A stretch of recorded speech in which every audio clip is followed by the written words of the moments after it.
朋友们，大家好，我是小韩。大家都说这个丰田车的质量好，但是它到底哪里好，很多朋友也说不上来。今天呢，咱们就来聊一聊这个问题，说一说我作为一个干了10几年的修理工，对丰田车质量上的一些看法。说实话，这些年修的发动机、变速箱呢非常的多，但是丰田车的修的确实是非常少。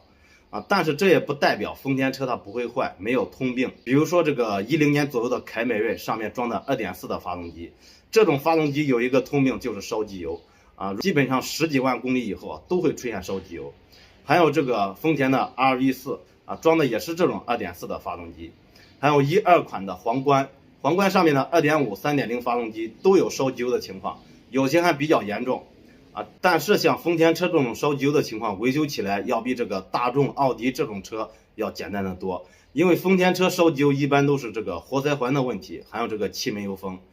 但是这个大众、奥迪车烧机油很多都会出现这个缸体里面拉缸这个维修起来就要复杂的多，费用也要高很多。而且丰田车如果跑了几十万以后发动机出现烧机油，你拆开以后基本上只需要更换活塞环或者气门油封。像这个凸轮轴、曲轴这些瓦片、链条一类的，基本上像新的一样，根本不用动。但是像德系车就不一样了，你如果烧机油，可能还需要更换链条、链轮，这些东西都能看出明显的磨损。所以说丰田车即使有问题也比较好修，而且丰田车用的涡轮增压发动机比较少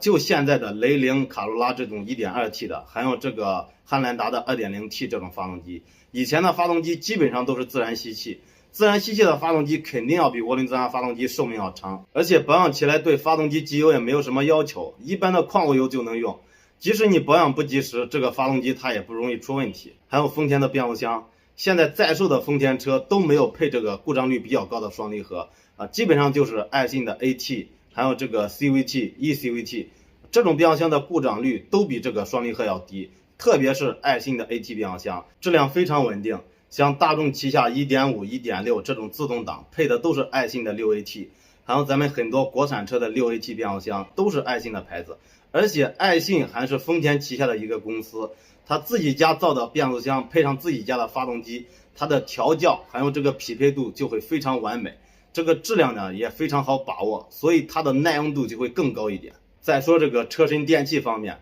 本来日系车在这一方面就是强项，而且丰田旗下还有这个电装，全球第2大汽配零部件供应商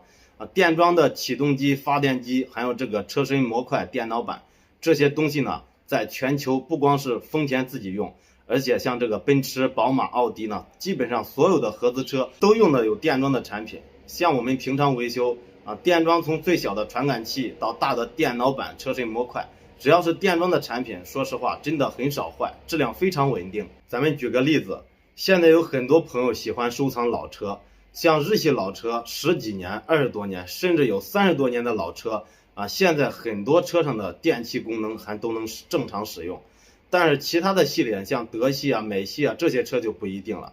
基本上有一半的电气系统都不能用。所以说这个日系车它本来在这个电气方面做的就比较好，再加上丰田旗下有这个电装，再加上这个电装的技术实力，还有它的质量也比较稳定，所以这丰田车在这一方面就更好。有的朋友可能会说，丰田车用的都是老旧的技术，这些技术呢比较成熟，所以丰田的质量才稳定。这句话呢也对也不对，因为丰田在新技术应用方面确实没有这个德系车走得靠前，